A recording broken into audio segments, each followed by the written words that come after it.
Voilà Merci. ma motivation. Merci Mes pour ce motivations. regard optimiste. Nous avons la chance d'accueillir pour la seconde fois aussi sur ce plateau autour du réchauffement Daniel Husson. Bonsoir. Bonsoir. Merci à vous d'être présent, de prendre ce temps-là. Pouvez-vous vous présenter, s'il vous plaît, nous partager vos motivations pour être présent avec nous? Oui, moi je suis un universitaire, donc je suis chercheur et enseignant à l'université de Strasbourg.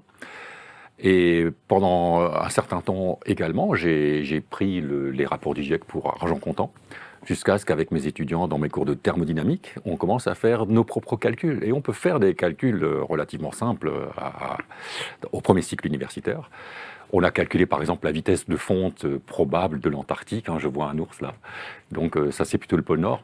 Donc on a commencé par les glaçons, etc. Et puis de fil en aiguille, je me suis rendu compte que rien ne tenait vraiment debout dans cette doxa sur le réchauffement climatique. Et à force d'accumuler les exemples de contre-vérités, on va dire flagrantes, j'ai à un moment donné été confronté à l'éco-anxiété de mes étudiants qui, comme disait Jean-Marc, commencent à perdre foi en l'avenir, hein, au point de ne plus vouloir faire d'enfants, des choses comme ça. Et donc là, je me suis dit, il faut que je prenne maintenant la plume parce que j'en sais un petit peu assez avec mon background de thermodynamique, qui est quand même la science, on va dire, au centre de ces histoires. Et voilà, je me suis dit que je ne peux pas laisser les choses simplement continuer à être dites de cette manière-là. Il y a assez de fake news dans le monde politique.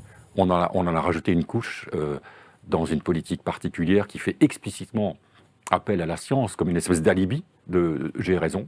Vous ne pouvez même pas vous opposer, c'est illégitime de vous opposer parce que c'est de la science.